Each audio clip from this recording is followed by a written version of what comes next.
A very warm welcome and good evening from Bharat, India, to all the participants from our special university, Tribhuvan University in Nepal. Thank you for all the students to join up.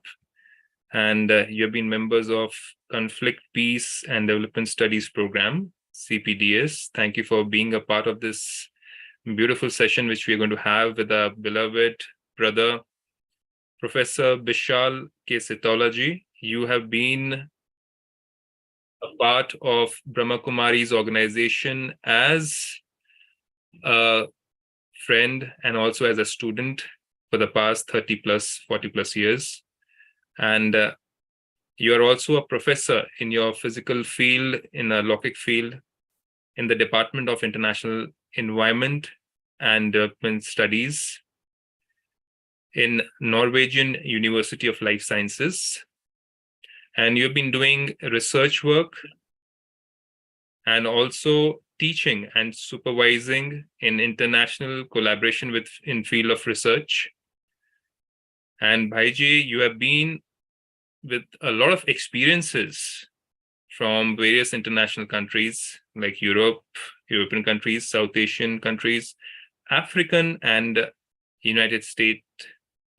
And through interdisciplinary research projects and through institution collaboration, you have been doing research and educational programs with different countries and different government organizations too. And you have developed educational programs and course curricula and created several educational documentary films too. Would love to know more about it from you as we progress ahead in this beautiful program which we have. And you have been in various public engagements also and social work, and as the president and co-chair of social charity organization NRNA and lAHV, with extensive delivery of public talks which we have seen we have been giving on social media and also on media platforms. So thank you for joining us, Bhaiji. And thank you for being a part of this beautiful journey with Brahma Kumaris and for accepting this invitation from Brahma Kumaris Darjeeling. Thank you so much. On behalf of Brahma Kumari Sister Mona Didi and the Brahma Kumari Center, I welcome you. Thank you. And you have shown a very beautiful, keen interest in talking about transformative thinking in wisdom traditions relevant for peace and international relations. So, Professor Sitaula ji, what exactly do we understand by wisdom traditions? And yes, peace is a very simple word, but everybody is searching for it. Everybody's looking for it. And especially in international relations, in terms of what we are experiencing in the present scenario in the world, present time. What are your views about it? Kindly take us ahead in this beautiful journey. Over to you, Professor Sir. Om Shanti. Om Shanti. Bismillah ar-Rahman ar-Rahim. In the name of Almighty Allah, who is most gracious and most merciful, let Him protect us from all this disorienting dilemma. This world is facing multiple crises. O Father, O Jesus Christ, and the Holy Spirit, please protect us also from this disorienting dilemma which is happening around the world. And then, Bhakratunde Mahakaya Koti Surya Samaprabha Nirvignam Kurume Deva Sarvakarya Susarvada. Dear student of Conflict, Peace and Development Studies program, always when we start our journey to personal transformation, we start in a ceremonial way. And since I am in Norway, far away from you, and generously, Brahma Kumari World Spiritual University, we have organized this public talk, is a part of your course. And I'm very delighted, and I express my both honor and also gratitude to Brahma Kumari for giving me this opportunity to talk about what is the wisdom tradition and what kind of element we are talking around wisdom tradition, which is relevant today in the international relation and also peace. We talk about peace, peace, peace. But how this different wisdom tradition, spiritual philosophy, as a means of our own individual inner transformation and collective transformation can contribute, that I'm going to talk about it. And having said that, I would like to share my screen, if you permit me, and we go from there. Please go ahead, Professor. Baiji, thank you.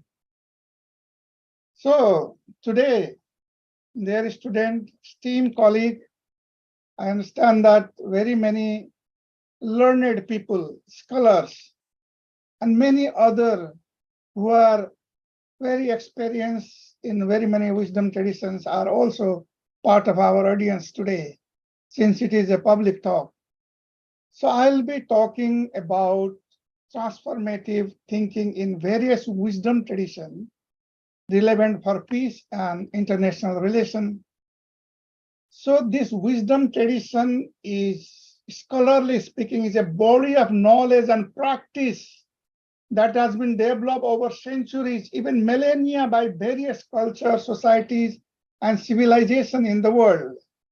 And these wisdom tradition typically aim to individual transformation in individual and society, and also live in a more fulfilling life, and also achieve the spiritual growth, the transcendence, and get inside into the nature of reality. And of course, wisdom tradition can be found in very many different religions. Today, because of time, I'm just going to cover three important wisdom tradition, the traditions, that is our Sanatan, or they call it Hindu, also Buddhist, in fact, four, and some Taoism, and Christianity, and also Islam. But remember that wisdom traditions are also available, and very many indigenous tradition and indigenous belief system around the world. And therefore, I have also added in this presentation today the auto-ethnographical reflection, my onto-epistemological storytelling. That means how I have acquired knowledge around and about wisdom traditions that has relevant for the international peace and also international relation today. And remember that myself being a professor of international environment and development studies, this is my reflection, my lived reflection. There can be other opinion, other theory, other kind of thinking, other kind of conception, other kind of cosmovision, thoughts, insight, and so on. In this journey, let me take to, I am sitting now in Norway. Norway has given quite a lot about understanding of peace, also how to transform conflict into peace. Here it is Professor Johan Galtung, who is retired now in his 90s, but I have communication and contact with him around and about peace, because I have had the honor to establish a Department of Conflict, Peace and Development Studies program in Nepal, Sri Lanka, and Pakistan. And today we have the students from particularly from Nepal as a part of their course today. And Johan Galtung used to tell me that, look, from the civilization perspective, from the spiritual tradition perspective, we first need to focus on some of the bright side of these wisdom traditions, and also his perspective on globalizing God. The book, the book that he has written, Globalizing God, and that also we use in our curricula. that emphasize the importance of respecting and valuing diversity in religions and spiritual belief and practices also, and finding a way to build bridge between them that are based on shared value and principle, focusing on some of the bright side. And according to Johan Galtung, he is called the father of peace research in the world, really, Professor Johan Galtung. He used to say that how we should focus on the bright side. For example, if you look at the Judaism tradition, that wisdom tradition offer a lot of scope for the dialogue. It allows so many dialogical elements in his wisdom tradition. It is not a monologue. And if you look at the Orthodox Christianity, according to Galtung, he said that the bright side there is long-term optimism. And there are so many optimistic notes here and there. And hope and optimism should be there, only not analyzing the mechanism of problem, problematizing thing, but hope and optimism. And he also mentioned that the Catholic Christianity, they have a little more emphasis on the forgiveness intervention. I think all these idea about very many world leaders also practicing forgiveness, like Prof and also Nelson Mandela and many other comes from here. The Christian belief about forgiveness, because Jesus Christ himself is the example of forgiveness. Even he was in the cross oozing the blood. He was telling, oh, Father, please forgive these people because they don't know what they are doing. And like that, also Islam will talk about it. They also give a lot of Quranic verses on deep togetherness and sharing, according to Johan Galtung. And in Buddhism, he talks that, networking, the dependent origination, the relationalism is the nobility of Buddhism. And also, when it comes to Confucius, well, there is a very many element of feudalism that we should respect the rulers, because he has got she has got the mandate of heaven, and also respect the elder in the family, but they should be right on the top, and one should be also right in the bottom. And he also, when he talks about the Taoism, the Tao, the focus is on holism, the whole, understanding how the opposites are complementary. They are not a kind of problematic things to look at.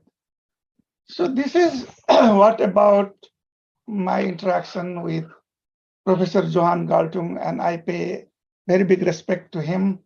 From here in his 90s, he's giving around his public talk and so on.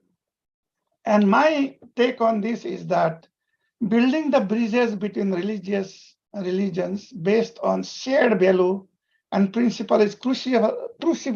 This is very crucial for promoting mutual understanding, and I'll bring so many examples of that one. It is not only understanding, respecting the dignity of each other and peaceful coexistence.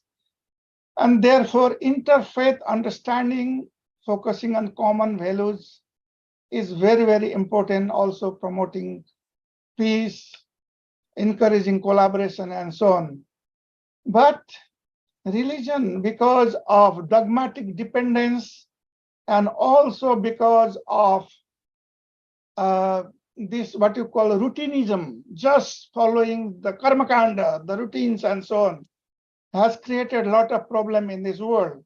So this is my viewpoint, is that if you want to find the common essence of humanity, which is relevant for peace today, and what we talk about the international relation, we need to bring the element of meta-awareness and also perennial philosophy that can be valuable tool to build the bridge between these different religions, promoting mutual understanding, respect, and also fostering peaceful coexistence. From this meta-awareness is also a very important kind of skills for 21st century in very many different arena. In education psychology, we teach quite a lot about how to cultivate meta-awareness. And this meta-awareness refers to the ability to reflect on thought processes and emotions. This very many mystical tradition go inside deep in their paramit chitta and also try to see what is there and then try to understand the way in which these processes are influenced by different externalities, both positive and negative externalities. In the context of international relation, meta-awareness can be applied to the way individual and group perceive and interact with each other's religion, culture, countries, and global system.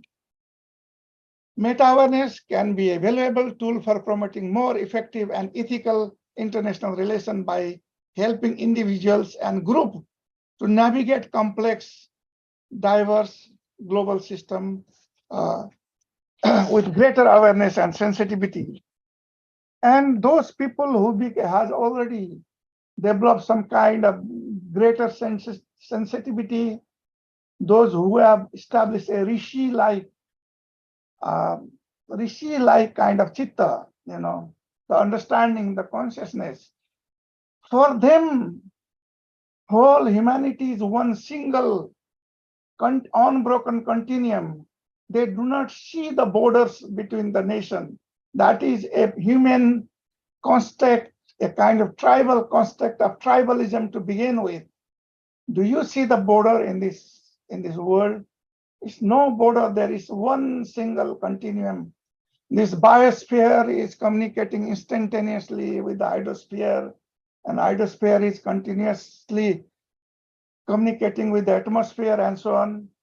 Therefore, this deeper spirituality, not organized religion, but the transcendental spirituality can be a powerful tool for cultivating meta-awareness that can transcend nationality and also may promote more inclusive and compassionate approach to global issue by emphasizing unity and diversity. And therefore, Krishnamurti used to say that nationalism is tribalism. Another more popular in the scientific arena and also in the philosophy is called perennial philosophy. In perennial philosophy, this is really popularized in 20th centuries by a British writer, Aldous Huxley, who has also written, the New World Order and many other things. Many other books. He has also given so many commentary on Bhagavad Gita and many things.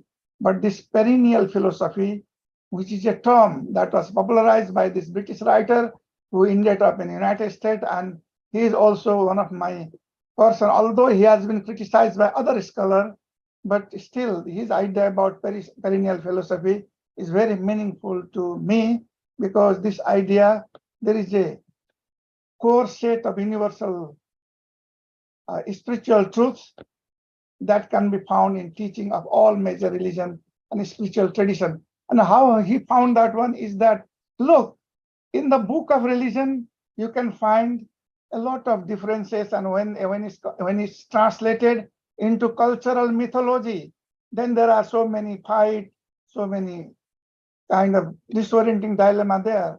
But those mystical people who have really done a very good sadhana, and when the deep goes inside them, and then their expression, they find that, oh, we are the part of same continuum. Look at, I'll give you some example from my interaction with the very many different scholars from very many wisdom tradition. Let's begin with the Islam. There is a concept of Tawheed of Allah. This concept of Tawheed in Islam culture refers to the oneness and unity of Allah in everything. And it is a fundamental tenet of the Islamic faith. We know that one. Also, there is Al-Muhid, that I come back to it.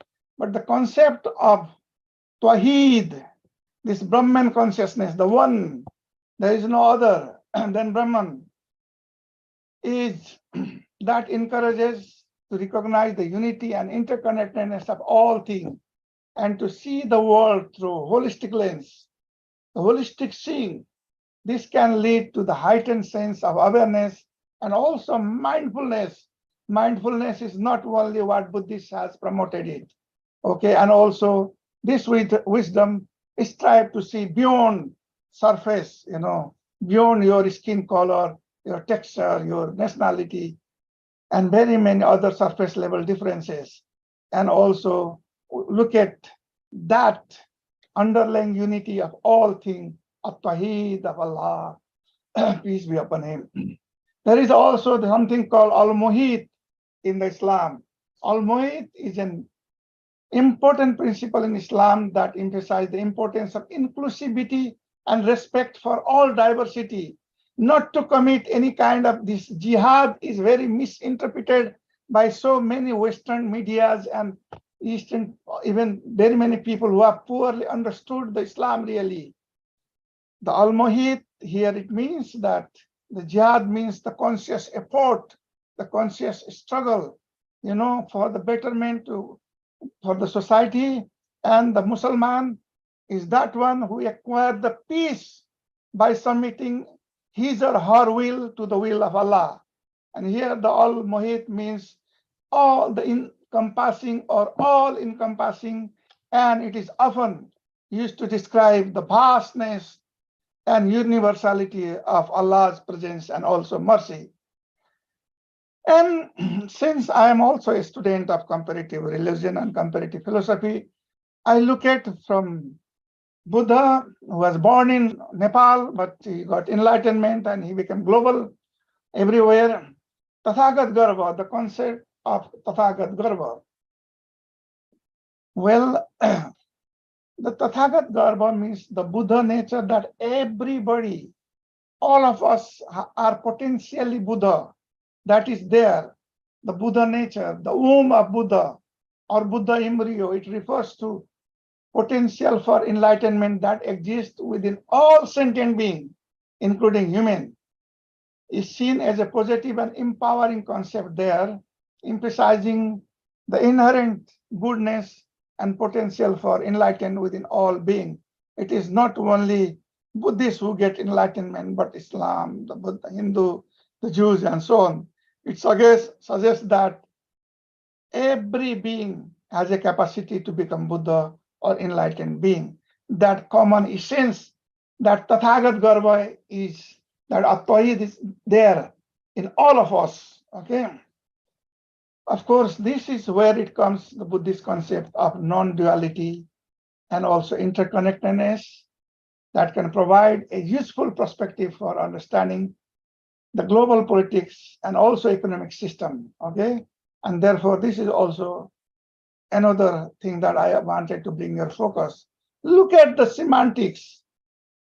Here in the Gospel of John, chapter 10, verse 30, he said that I and my Father are one. What he's really referring to really, the idea of unity in diversity, which can be related to concept I and my Father are one in Christianity. And that can provide a useful perspective emphasizing the importance of recognizing, valuing differences while all recognizing the underlying unity that connects all of us. And therefore, for the learned people, there is no problem really. Even in the Taoism, you see that opposites are complementary. The concept of holism and also yin-yang represents the interdependent unity, balance of complementarity of opposite in the universe. They exist simultaneously. The day and night are not opposite, but they are complementary. Male and female are not opposite, but they are complementary, okay? And therefore, this is also very, very important. And in the Taoism, this holism refers to the idea that everything in the universe is interconnected and interdependent, that each individual part cannot be understood in isolation from the whole. The holistic perspective is reflected in the Taoism, a concept of Tao, which is thought of underlying unity and interconnected of all being. And myself, born and brought in a Hindu family, but have been working in international environment and development studies for the last 35 years and visited very many countries. And when I hear all these things, it is also semantics with something called, in the literature, they call it Hinduism, but in fact, it's a Sanatan Dharma. This, the Ardhanarishwar, the representation, the idea that the essence is the same, but the representation, the metaphor can be different. In the metaphor here, the existence is this unbroken continuity of Shiva and Shakti, the energy and consciousness, and like that. And the similar thing, if you look at in the Tantric Vajrayana type, this Pragya and Upaya, the combination of that gives you the ultimate bliss or unity of enlightenment. And same when you are talking about yin and yang in Confucius and Taoism, particularly in the Tao type of thinking. And then in the Sanatan Dharma, it's also called the Jivo Brahmaiva Napara. This is the Vedanta philosophy. This Vedanta philosophy cannot be understood by simple, the low kind of analysis. It requires a deep prior knowledge. Therefore, in the Sanatan Dharma or Hindu philosophy, they call it the highest knowledge. This term Jiva refers to individual soul or the self, and the Brahma refers to the ultimate reality, often described as a divine or cosmic consciousness, that is Brahma. And the statement says that the Jiva and Brahma is no different. This ultimate, what is unit, that is cosmic, and therefore this one single reality, and therefore this underlying essence of everything is Brahma. Sarvam yetat Brahma, eta Vedanta dimdima. Okay? And therefore this individual self is not separate from the ultimate reality, but an expression and manifestation of it. So in perennial philosophy, they bring all these different kind of essence, and they try to bring this universal knowledge and also a hope and optimism for expansive awareness that we all are one. The wisdom that we all are one can be useful perspective in both international relation and also environmentalism, because forget about these treaties between countries, this and that war going on. The biggest thing for me is that the climate change, that the climate crisis, which is real, and that will bring more and more surprising kind of challenges to this world, because we lost that oneness, we lost that compassion. Even animal seems to be more compassionate and less selfish than the human being. Only for the basic survival, they may kill each other, but other time they really love each other. Okay. So this is what we need to know. I teach quite a lot about different kind of, we are losing the relationship with the earth, and this climate change is not only a technical problem that I teach. I am basically a hardcore natural scientist by training, but we are losing that relationship with earth and everything else, the relationship of unity in diversity, and creating individual and shared suffering, this wounded world. So all religious tradition, including all Buddhism, all religion, that I have been talking about, we need to come together. We need this understanding of common humanity.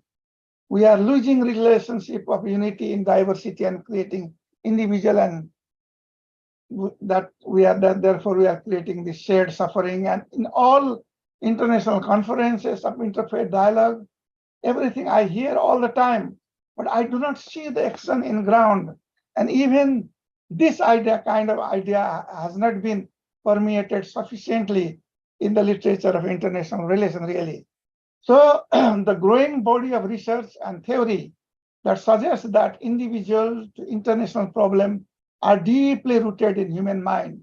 Look at the work by Christine Wamsler from Sweden, how this mind and climate interaction, how this climate change is a result of human mind.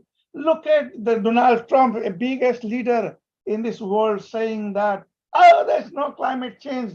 This is just America first. We continue to emit the greenhouse gases and maintain our economy and so on. Human mind. And it's also shaped by various psychological, social, and philosophical factors that has also been somehow numbing.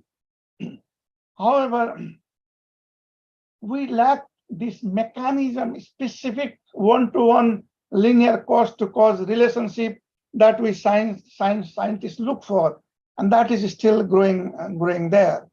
And therefore, all these different problems that we teach today, climate change, the colonization of human culture, loss of language, every one language is lost every 3 weeks, and all this conflict, war, this is all there. And it is, if you look at the deep inside us, it is because it's a result of what is inside the human mind, what they call bad nafs in Islam, the bad nafs, which clouds your ruha, and it doesn't allow you see the reality, bigger reality as it is because of the activity of bad types of nafs.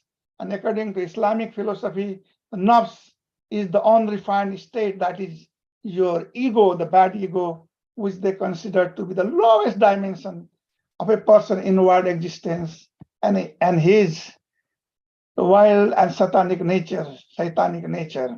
And therefore, in Islam, we need to do something called jihad. Jihad is not, again, a bad word. This is not at all.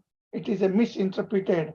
It's jihad, the greater struggle for success against your own nafs or your mental defilement, the jihad akbar, which we need to do that. In Christianity, we also need to look at from the perspective of the root cause of problem is not a technical, it is deep in the human mind. All these 7 deadly or cardinal sin, what they call in Christianity, they were, of course, described as individual, the moral failings in Christianity, but this is the same semantics that you can see in the other kind of religion. Even the 3 temptation of Christ, where the lust for the body, lust of the mind, and pride of the life, when the Satan wanted to really deceive the Jesus Christ, after he was performing his sadhana, 40 days of fasting, and the Satan comes and say, oh, eat this food, you are the great. And then if you eat my food, you'll be like the God. And he said that, no, what I shall do if I just fill my stomach and lose my connection to that almighty divine. 3 temptation of Christ. He has to also fight against it, and we also need to fight against our own defilement and so on. The 3 root poison, according to Buddhism, the greed, hatred, and delusion in global crisis, and individuals and organizations can work toward. If you recognize that we have all these greed, the mula dosa, the hatred, and the delusion, which throw you to the wheel of samsara all the times, the wandering, endless wandering in samsara. And therefore, we need to recognize that this is also, problem is also in us, okay? Because the root cause of problem is not out there. And according to Taoism, the root cause of crisis can be traced back to fundamental lack of balance and harmony. The balance, okay, that both within individual, we are not able to unite this yin and yang principle, and therefore in all the Chinese medicine also. And this principle has been also used, can be used in a larger scale. It's the same thing which is happening, what happens to human and natural world. And in the Hinduism, the enemy within the Sapripu, according to Brahma Kumari, Kam, Krodh, Lobh, Moh, Ankar, all these kind of Satripu that comes from Hinduism, these are enemy which are inside us. The Satripu, it can be relevant in, if you take care of all this enemy within, we are able to promote the global peace in this world.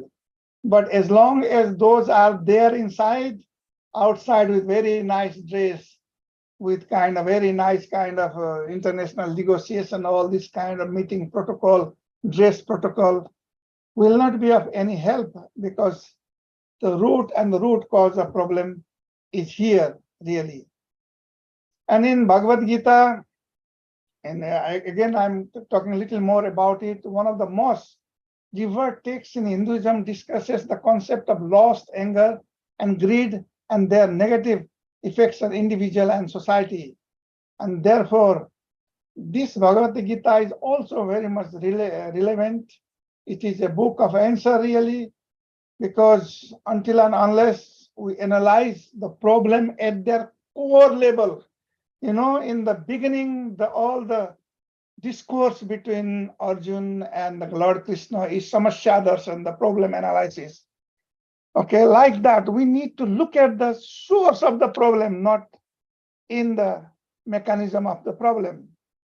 And in the war, between the two, this audience, I don't need to explain it. This Mahabharata war is a significant event in Hinduism and is often seen as a metaphor of battle between good and evil. And the war is also known is philosophical and moral teaching, including the Bhagavad Gita. There is also out from this war and all different actors like Vidur, like Bhishma, also has given so many different kind of insights, which is relevant for peace building, and also for how to in terms of this international relation that time, and this is also used as a metaphor. But we should not fear. We should do our karma. All these, whatever this ego, this defilement, this so many things, really this darkness is simply absence of light that is not real. And never was. Darkness was never there. It was only absence of light that was there. So in this teaching, I will not go through it to this audience again, because here you see that few examples of teaching of Lord Krishna to Arjun. These are directly taken from the Gita. And for example, universal brotherhood, the conflict resolution. In Lord Krishna says that he who is equiposed or maintain his balance and remain happy and remain blissful and remain not shattered by this hedonic happiness and distress, and is steady, can maintain the balance in life, who knows the art of living and art of life, can certainly be eligible for liberation. He can be peaceful and also can cultivate the peace and so on. So Lord Krishna teaching in Mahabharata offers valuable insight and guidance for individual and states in dealing with complex issue and Indians are really promoting this one in different forum. I have looked at very many TED Talks around it. He talks that duty and responsibility is very important for all. Also non-attachment, like that America interests first. We have a very big history of Russia, therefore it is legitimate to attack and kill all the time innocent civilian. That kind of attachment is really a problem of the world today. Therefore, self-control is also very important for world leader, diplomats, and of course, very important for we individual. We have to face the consequences of that. Okay. And also in Mahabharata, there are several relevant messages for international relation. For example, one of my favorite one is that the Bidur Niti. Bidur was the most wise person, one of the person in Mahabharata that you know. And you can read the book Bidur Niti. And when you look at this great thinker, they call it a mythical figure for British, for kind of science. Whatever happened, backward from 7th century is just a myth. 7th century before Christ, 700 years before Jesus, and then further before that is all myth, and for them it is a myth. All these things, but still they exist in the tradition, and Mahabharata is not a myth, Ramayana is not a myth. Some signs are coming when they are discovering the cities buried below the sea, also the bridge between the Sri Lanka and India, and all those kind of things. And the Bidur says that a ruler who is partial to one side and neglect the other cannot maintain peace and stability in his kingdom. What a very nice quote. He also said that a wise ruler should use the proper diplomacy to resolve conflict, not force. And very many in this war today, they fail to use that kind of. He himself was also a failed example in Mahabharata, but at least he has learned that a wise, that means the ruler in the Mahabharata, like Dhritarashtra, a blind person, was not wise to say. A ruler must act with integrity, honesty, and respect for the law to earn the trust and loyalty of his subject. Look at what is happening to Nepal today. They have lost all that kind of credibility, trust, respect, everything to the leader, because they have not shown their integrity, their honesty, and respect to the law. How to break the law have been a problem all the time. And therefore, you see this ancient wisdom tradition, Mahabharata, that provides so many things. There is a book published on Sukraniti, the says Sukracharya. Again, he is further backward, 7,000 years, some say some 5,000, but they are mythical, and they don't find that kind of record of any traces, archaeological traces. But still, in the Hindu mythology, he do exist, and his teaching is there in Sukraniti, provides also a valuable insight into principle of diplomacy, negotiation, and conflict resolution, and alliances, and also need for trust, which can be relevant for international relations today, and also for the statecraft shift. I think our leaders should learn what Sukracharya was giving today. Our part of the world is very, very rich in wisdom tradition, and these are some of the quotes from Sukracharya. For example, alliance should be based on shared value and common interest, not just on the convenience. Look at that. Negotiation is the art of finding middle ground that is acceptable to all parties. This is what Sukracharya is saying. Again, today in this world, because it's facing a lot of global crisis. I live in Norway, very, very rich and prosperous country in the world, also in the Europe, also in the North America. Although economically, they are much better off comparatively, but when it comes to happiness, when it comes to real meaning, purpose of life to be happy, they have not been doing quite good, although that happiness index is based on different empirical data, but individual authentic happiness is different. And today, therefore, in the wisdom that comes from the Sanatan, the yoga tradition, one of the 6 schools of philosophy, yoga, there are people, world leaders are also practicing it. You see the Justin, the Prime Minister of Canada, the other minister in New Zealand, and also the world leader like that time, the General Secretary of United Nations, and June 21st is the World Yoga Day, and that comes from the East. For me, I have learned my wisdom tradition, my native wisdom tradition, that is my Sanatana Dharma. From my teacher, I also pay respect to them. And they say that the Sanatana Dharma gives infinite freedom to people to practice whatever, depending upon their mental color, depending upon the propensities of their mind. They can look at the Karma Yoga, they can look at the Bhakti Yoga, Gyan Yoga, and also, there is a saying also, Shiva Mahimman Sutra, that they say that no matter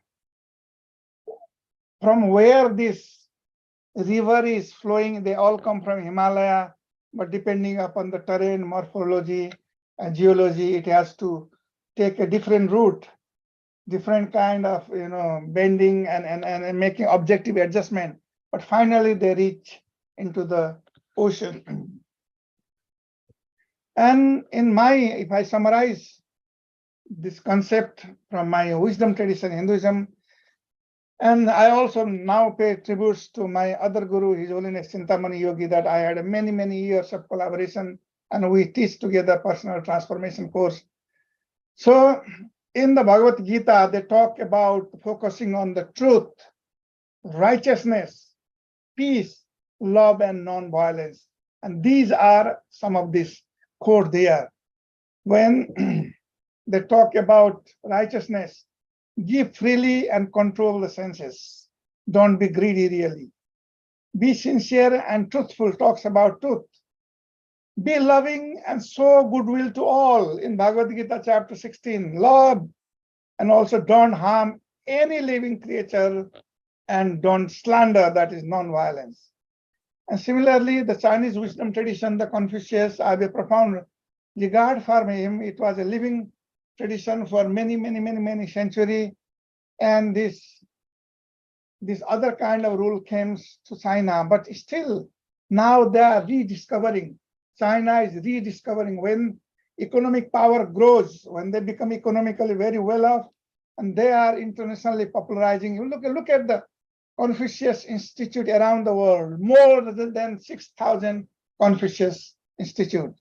And the Confucius gives the wisdom that the strength of a nation derives from the integrity at home. Like in Nepal, when there is so much of lack of integrity in politics and very many other kind of dilemma. I have also seen that one, not only in Nepal, but very many different developing countries. How we can grow? Confucius also says that wherever you go with all your heart, not just a strategic thinking, the diplomatic mind, in diplomacy, this strategic thinking. And the smiling is also a fake diplomatic smile. Confucius said, don't do that. Go with wholehearted. Okay. So this quote speaks about the idea of mindfulness and being fully present in our interaction with social and natural world. It encourages us to approach nature with an open and very attentive mindset and to appreciate and beauty and wonder of the nature world. Confucius also emphasized the importance of responsibility and ethics in our interaction with others and also with the world around us. Okay, even in today's context of climate change, I can translate this, that to recognize our responsibility to future generation, that he was very much focusing on. When you ruin your resources, everything, because you are using indiscriminately and you have changed climate and the biodiversity, the species extinction rate, our grandchildren will not be able to see the world that we have seen today. All this ice and all the snow from the Mount Everest will be gone from 40 years from now. Also, he said that to become very flexible, the green reed which bend in the wind is stronger than mighty oak which breaks in the storm. So when the wind comes, when disorienting dilemma like this coronavirus, many things comes, things we need to also be flexible and find the art of living and life there.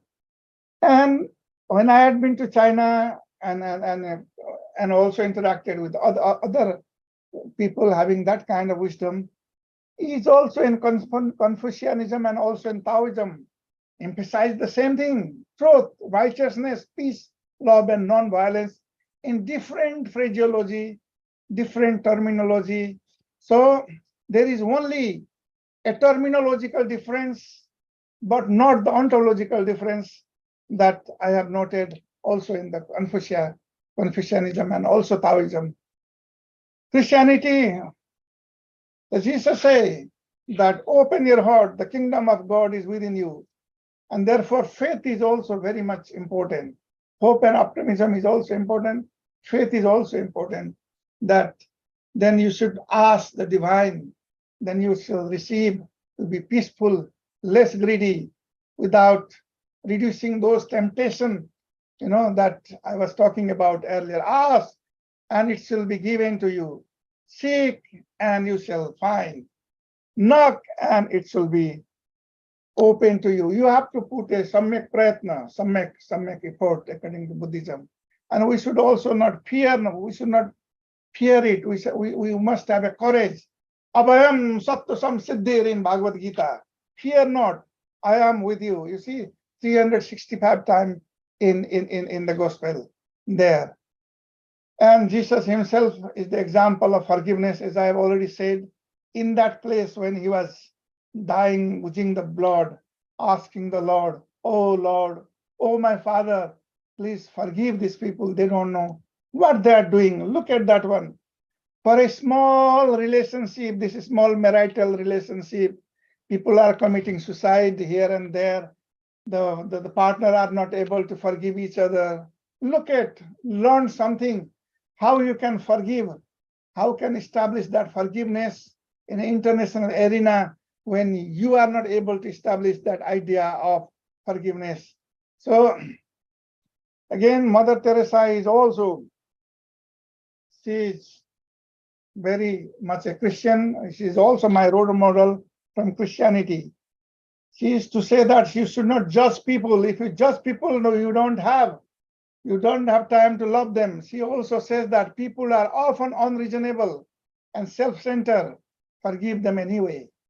And look at the life of Nelson Mandela. He was in the prison for many years. And when he came out, he forgave all and looked for the reconciliation. And that he has utilized his own wisdom tradition, which makes sense to him really. I have been working in the Christian world. Of course, I'm living in Norway for the last 35 years, but also collaborating project in the Western Balkan, all those 6 countries. And then I have a lot of contact with the Christian mystics and all this, their idea, who have done a lot of sadhana and practice. They say the same thing really.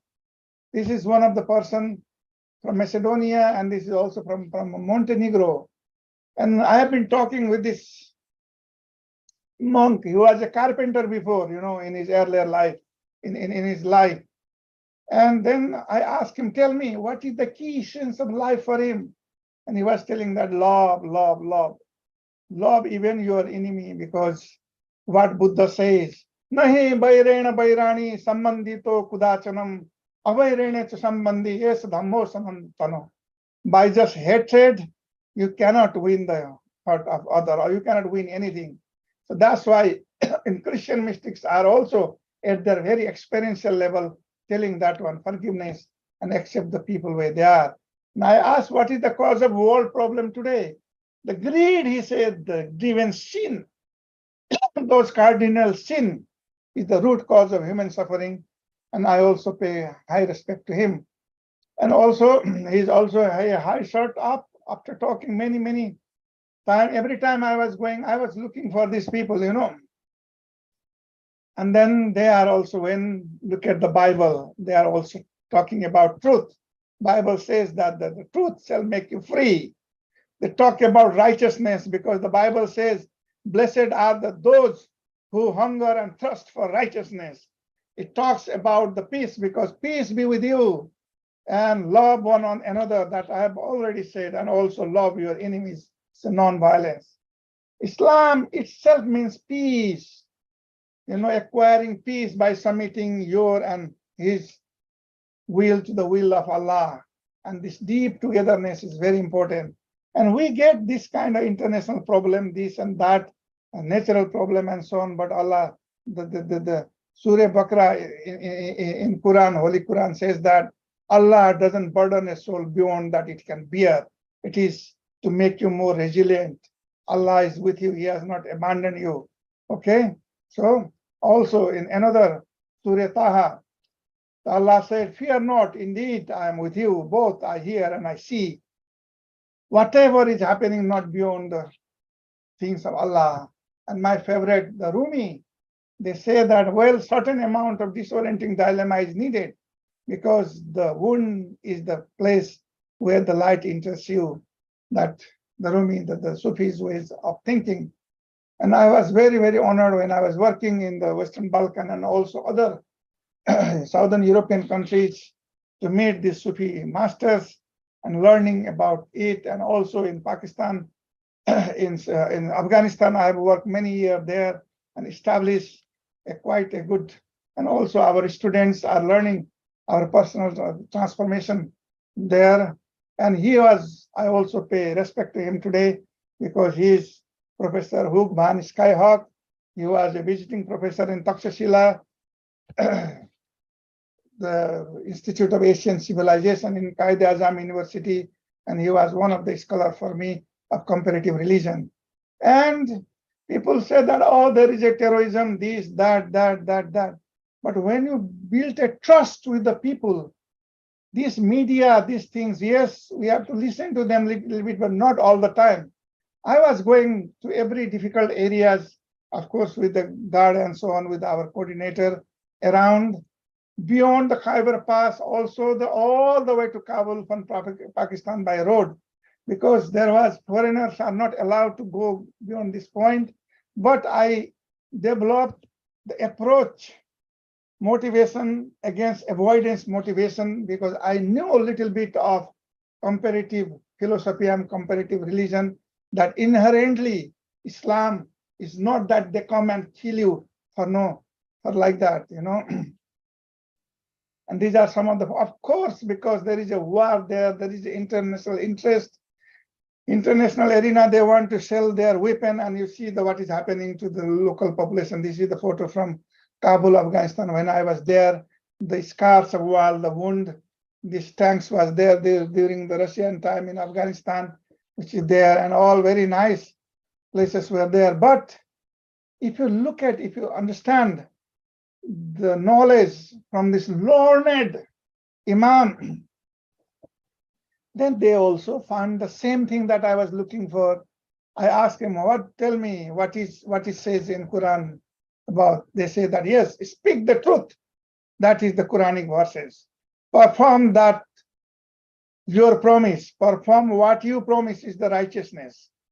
Keep your heart free from malice toward anyone. That is the understanding of peace there. Okay, this is only one example. Do you love your creator? Love your fellow being first. Do you love your creator? Love your fellow being first. This is also from the saying of Muhammad in Hadith. Okay, withhold your hand from the striking.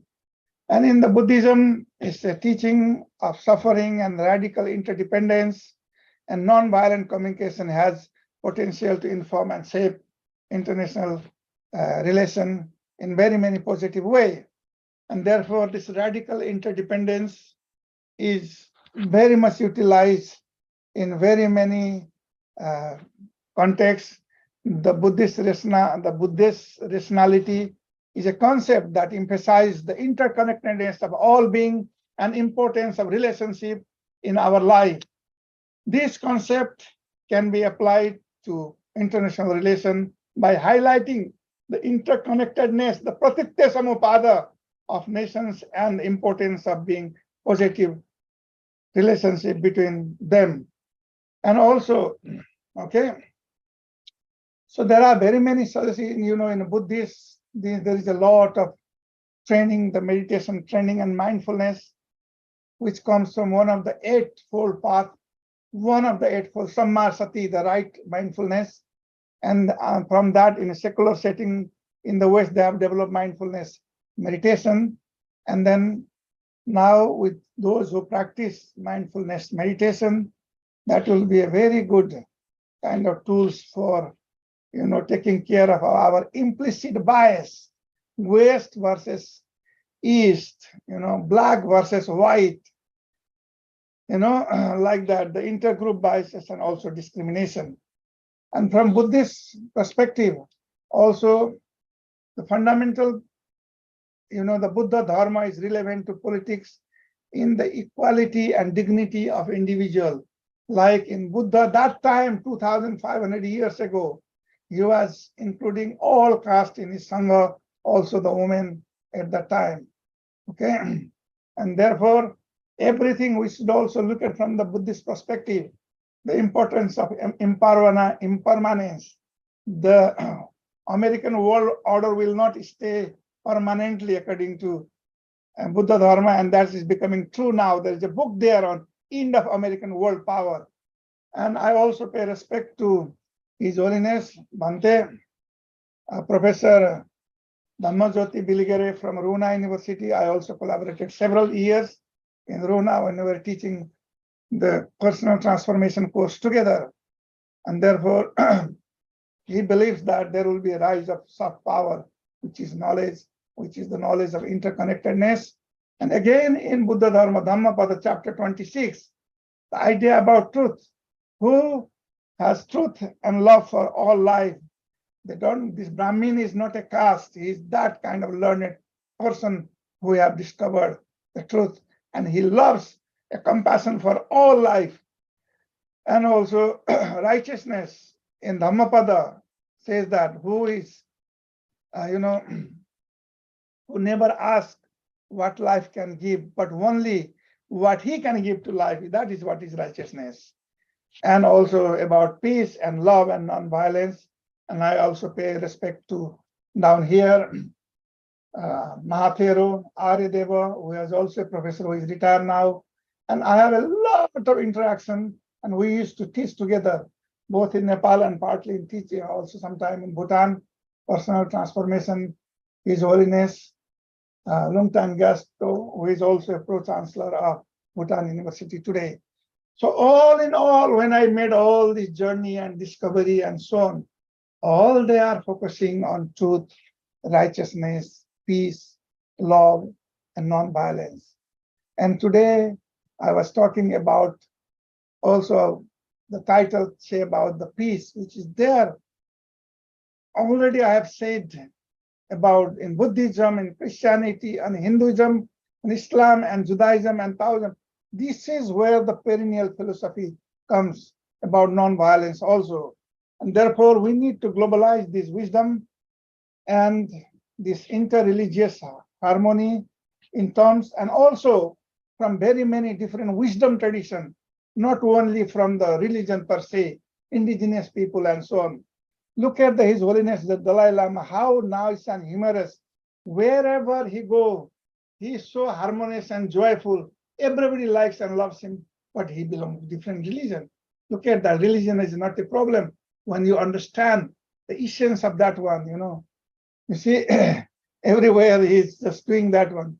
And I learned from him a little bit. We need to make a little bit humor. And also I was first trying in a soft way to the Hindu saint little bit. And I also see that, he was also able to, he was so compassionate and establish that memory of wholeness, the unity in diversity. I also developed that love and compassion, and also very good working relation before he allowed me to touch his beard and take photograph this way. But His Holiness is far, ahead of me. Even he makes happy Islamic, using burqa in his head. So more you are motivated by love, more fearless and free your action will be. So, dear student, you may be diplomat, you may be working in international peace and so on. Learn little bit from lived people. And also, these spiritual people need to really collaborate with the scientists like us in order to make it little bit, increase the utility value of that wisdom tradition, like His Holiness Dalai Lama was collaborating with Richard Davidson and many, many other neuroscientists, and they are finding that, and then he is convinced that what we need today, what we need today are universal value based on not only on faith, but also scientific finding, common experience, and common sense. And therefore, dear student, don't only focus on your course curricula, but also focus on this perennial philosophy, our basic innate goodness, that inherent in unity that we have, and use very wisely, in your work. I myself is possible for whoever what you are studying today. I took 1 year my sabbatical in Naropa University in the United States, and then I learned Sufism there, I learned Islam there, I learned Tantra there, different courses. And you see that every day the class was like a celebration. And then I was a visiting professor, she's another professor, these are our students. And even exam there is a celebration, not as a stress factor. And with that idea, some glimpses and all this other kind of science that we have from the different wisdom tradition also, and the neuroscience, the effect of yoga, effect of different kind of meditation and so on. We have created course on human value and personal transformation, and we have been giving that one in Kathmandu University, Tribhuvan University, and Runa University. And both spiritual master and scholars, and all, you see how students are very happy. And even in Bhutan, students were so happy.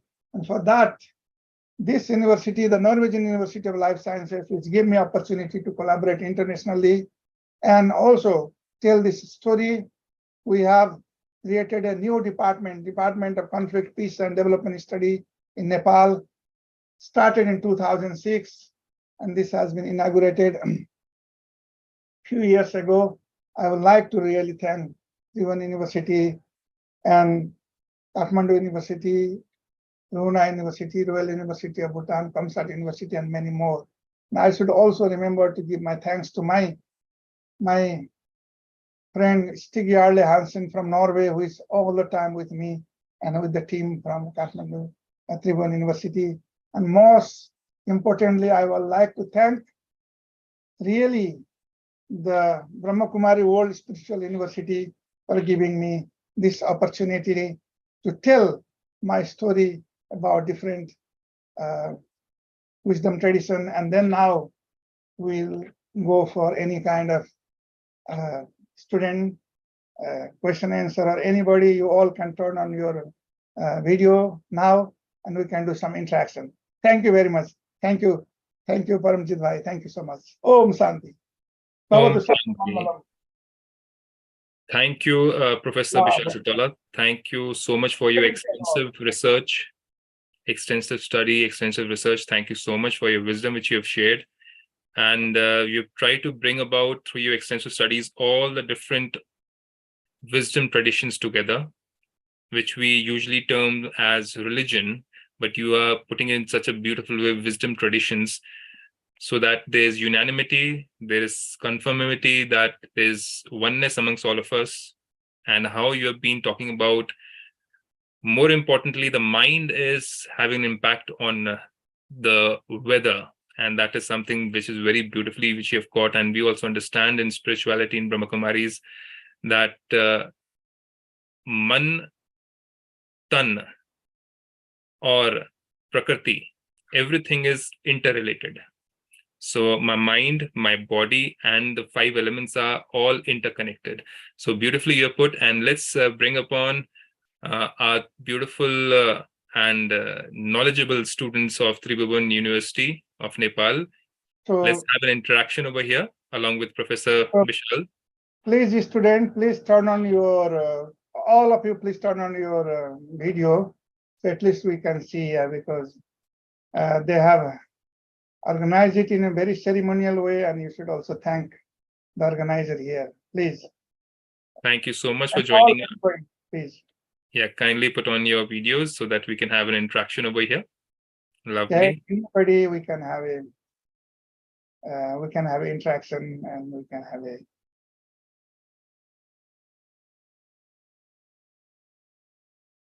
You can, I think I have turned on. You can unmute yourself and also ask questions. Thank you, Smriti ma'am from Kathmandu University, Professor Dr. Smriti for joining. I can see the recognizing some people here. Oh, Dr. Binod Vatta, thank you so much. You are also one of my guru in my life. I can see your face now.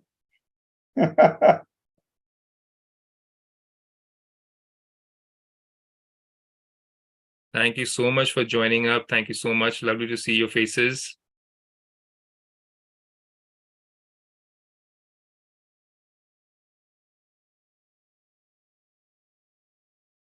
So, sir, Dr. Binod Bhatta, sir. Thank you, Professor Sitaula. It was really a great pleasure and honor to listen to you. And what is needed is probably not one or two or few, but maybe many Bishal Sitaula, the people thinking like you in this globe. The people nowadays, as you have mentioned, of course, there are so much knowledge, spiritual knowledge, full of all those things. It used to be somewhere, now it has spread to the globe. There are so many people who understand all those things probably, but they don't want to listen to this, or they don't want to see to these things. And I think it's like, you can wake up someone who is sleeping, but you cannot wake up someone who is pretending. So many of the big, powerful people of this globe nowadays are pretending to be sleeping. They don't want to wake up. And that is the biggest problem here. Everyone is becoming greedy. Everyone is looking for their own ego. They always think of grabbing more power.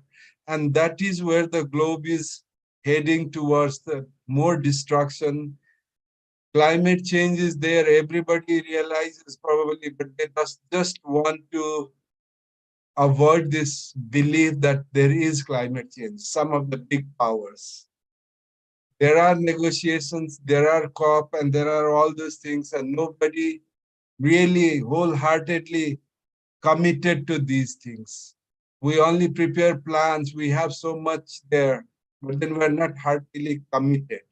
And this is the problem. I don't know how we can translate this.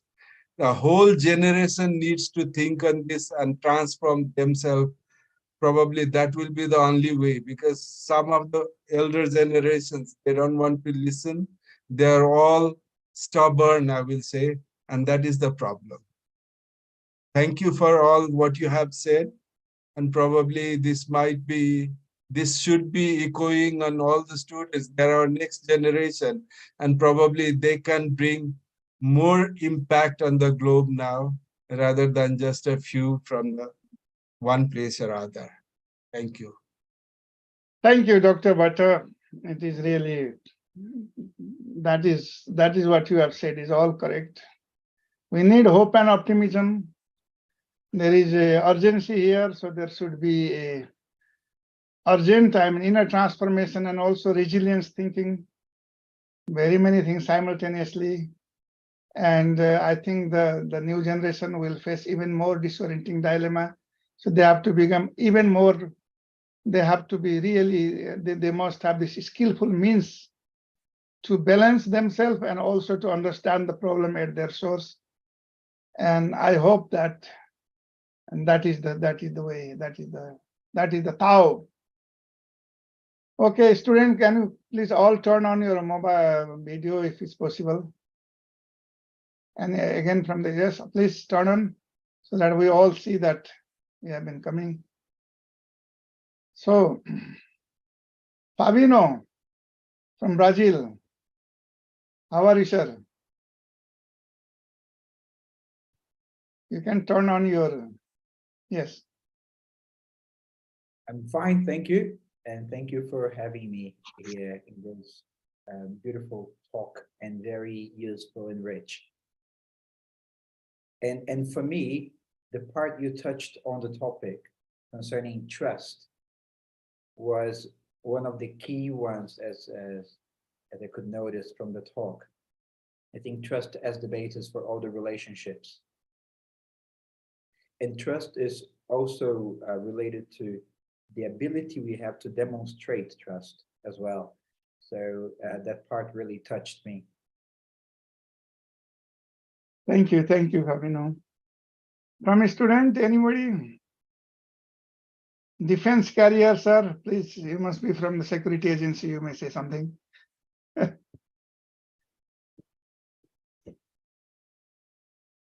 Sir, namaste. Thank you so much, Ajay. Actually, we are running defense. Those who are eagerly want to join defense job, we are preparing for them. It's a preparatory academy located in Papathali. It was a wonderful session, sir. So by profession, I am a naturopath physician. I got to know from B.K. Karki, sir. So it was a very nice session. And I have invited Fabiano Garcia from Brazil. It was very good session for me and lifetime memorable session. Thank you so much, sir. Thank you, sir. Dr. Smriti Gurung, you have also probably some of your students here. Smriti, if you can. Okay, I've What happened to video? yes, I was actually writing a message to you, actually, sir. Namaskar, sir, and thank you. It's always been a pleasure to listen. You can turn on your video if you will. No, because the internet is slow, sir. I don't know. That's Okay. Thank you, sir. It's always been a pleasure to listen to your lectures. And I'd also like to thank Raj Yoga Self-Healing Meditation to organize this lecture. So I think we should consider ourselves very, very fortunate to hear the lecture for free, actually. Because I think people are paying so much amount of money, people are going from one place to another to listen to such talks. But here, like we have Professor Bishal Sitaula, he's omnipresent, I would say, whenever these kinds of talks are there, and we can always listen to you for free, and we should always consider ourselves very fortunate. And when I hear this lecture on wisdom tradition, I believe many people tend to think that it's all about religion, but actually it's not so, because we can put this, we can apply the principles of wisdom tradition in our research, in our education, and I think that's what the students should learn, actually. I think that is the take-home message, because since of the lecture that there are so many things, like for an event to occur, when we try to explain some events, some mechanism, there's not only one factor that is responsible for that particular event, but there are so many events. Could be scientific, could be social, it could be economic, could be political. So whenever we try to conduct our researches also, and whenever we get some findings of the research, so I think we should try to think from different angles or different aspects. I think that's what I got, or that's what I understood from the lectures, actually. So if you really apply this lecture, it's not like you have to be religious, you have to be spiritual, but when it comes to application, I think we have to think from different angles, different aspects, actually, so that we can learn, because it's all about seeking knowledge. And I always say that knowledge can come from different aspects, from sometimes from strange situations, you can gain knowledge. Sometimes from unseen situations, you can gain knowledge. That's the takeaway of this lecture is for me, actually. Thank you, sir. And Raj did the self-healing meditation. If I'm not mistaken, did you say that this lecture, this organization is based in Darjeeling? Did I hear it correctly? Yes. Smriti Gurungji, thank you so much for being present in our session. We actually have a session on every Sunday, and Raj Yoga Self-Healing Meditation is a channel which you can also be a part of, because we're having sessions every Sunday with different speakers, and it's being organized by Brahma Kumari's Godly Spiritual University. And a part of the university's college wing is there in Darjeeling. So from Darjeeling itself, we are organizing it. And you're most welcome to visit Darjeeling whenever possible. This is an invitation from all of you. Please come over to Darjeeling and visit us. And we can have a nice session, which may not be connected to religion and spirituality, but we'll talk about all these beautiful values which Professor Bishal sir has shared with us. And Bishal sir, please do come over to Darjeeling whenever possible with all the students from Nepal. Thank you, sir. I see Professor Ajay Bhattrai also among us. If Professor Ajay Bhattrai is listening to us, he may also want to say something. Yes, Professor Ajay, please unmute. Hello, I'm Yes. very happy with the Professor Bishal Sitaula talk. This is a very scientific talk related with the spirituality, and indeed, such type of work we used to organize in Nepal when we visit Nepal, and people of Nepal used to enjoy his talk very well. In the future, we are hoping to get such talk organized by Brahma Kumari Spiritual University. Thank you. Thank you, sir. Thank you. Thank you, sir. Any student, I mean, I don't hear the voice except one. Or even, I don't know, any student, Smriti, you have any student or anybody? I think I saw some of them, sir. Like I think I saw Naveen. Naveen is in Norway, sir. Actually, Naveen, are you there? I saw Sriya also. I saw Yeah, Dipsi. Naveen, yes. Norway, sir. Please go ahead, Naveen. हजुर के questions गर्ने भन्नुभयो कि Yeah, if you have anything or any comment or. त्यस्तो त छैन sir म नि भर्खर सुन्दैछु त्यस्तो क्वेशन आएको छैन ठीक छ. So all in all, I think it was always pleasure and yes. Just 1 second. To Raj did the self-healing meditation since he was inviting us to Darjeeling. So I would just like to say that I was educated in Darjeeling, actually. So I feel very proud to be, proud to attend this session, because the session itself is being organized by Raj meditation from Darjeeling. And I'm very much a product of Darjeeling, actually, product in Darjeeling. Lovely to hear that, Smriti ji. Thank you so much. And also, if Fabiano Garcia, brother from Brazil, please don't feel missed out. You're also most welcome to Darjeeling, and also be a part of this Raj Yoga Self-Healing channel. We are always connected on a weekly basis. On weekend sessions, you can attend more sessions.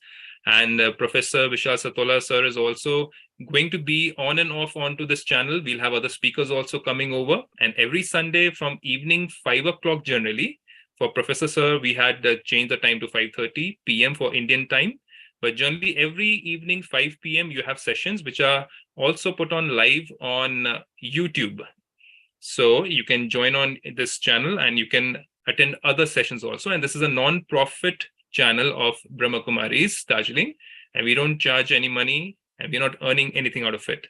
So no greed over here, as Professor said. Thank you so much. Thank you so much for the information, brother. Om Shanti. And I'll tell my friends from Brahma Kumari's Brazil that I'm participating in this talk. Oh, lovely. I will tell all of them. Thank you so much. Lovely. Thank you so much.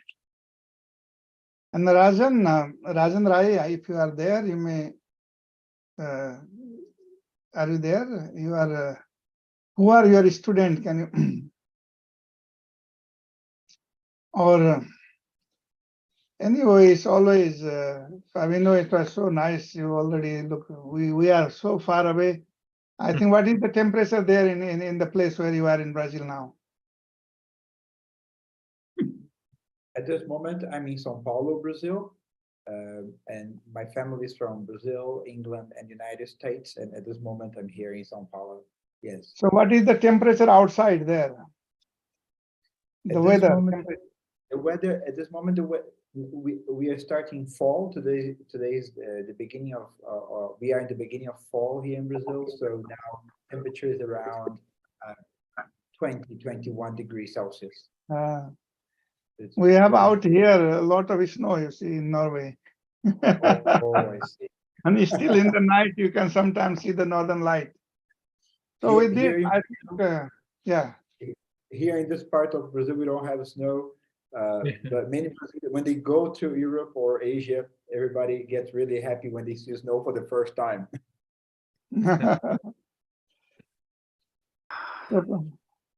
So with this, I think I thank you all of you. If I thank you, student, also for joining everybody, and this was a part of your lecture. And Professor Ajay Bhattrai, I think you are very kind, and Dr. Binod Bhatta is my guru in Nepal. Paramjit Bhai, thank you so much. And Fabio is a new brother here. So we are the part of same family, same big happy family. Thank you so much. Thank you so much. Thank you, Dr. Binodji. Thank you so much. And thank you, Ajay Bhattrai. Thank you so much for joining in. And thank you so much for helping this message grow out to and reach many people. And let's remove that fear and barrier between all of us. And as we learn in Brahma Kumaris, let's be soul conscious. And as Professor Bishalji said, that let's be metaphysical conscious, that we are beyond this body, beyond traditions, beyond culture, beyond religion, beyond color. And we are all one family under one God consciousness. Thank you so much. It was lovely to have you over here. And we believe that we are always connected, even though you might not be able to reach us onto this platform for your time constraints and maybe your latitude and longitudinal time difference, but we are always interconnected through spirituality as a spirit. Thank you so much for having you over here. Thank you so much for joining in, Professor Sir. Thank you very much. Now you may just close your eyes just for a moment. Take a long, deep breath in and out.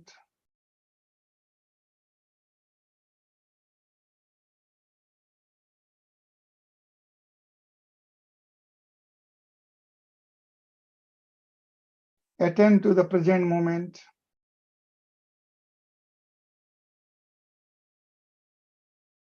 Feel the weight of your body wherever you are sitting.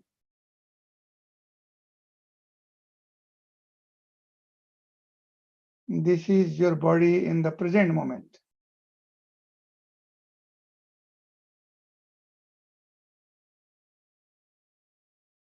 Now pay attention to your breath, incoming and outgoing breath. Normal breath.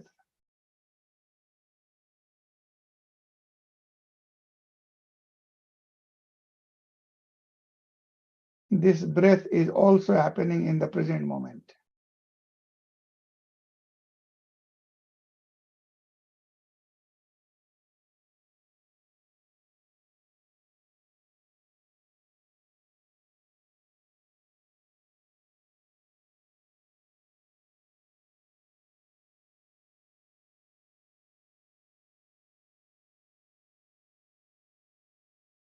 Now, without any effort, just pay attention to a small micro moment between incoming and outgoing breath. Small moment without any effort. If you cannot capture, that's fine.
You are love. You are peace.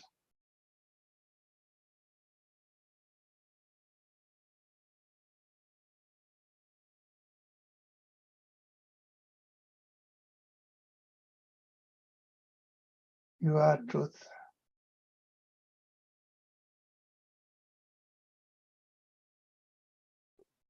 You are bliss.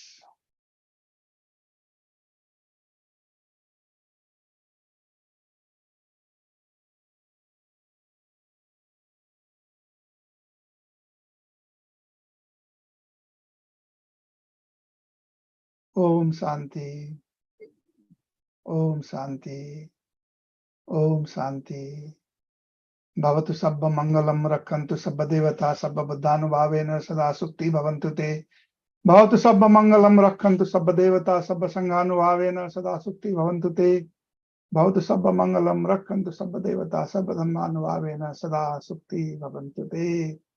Allahu Akbar, Allahu Akbar, praise the Lord, the saint of all religion, all wisdom traditions. All of this existence will bless for the peace, for the right path and prosperity to all nations and all beings. Om Shanti. Thank you very much.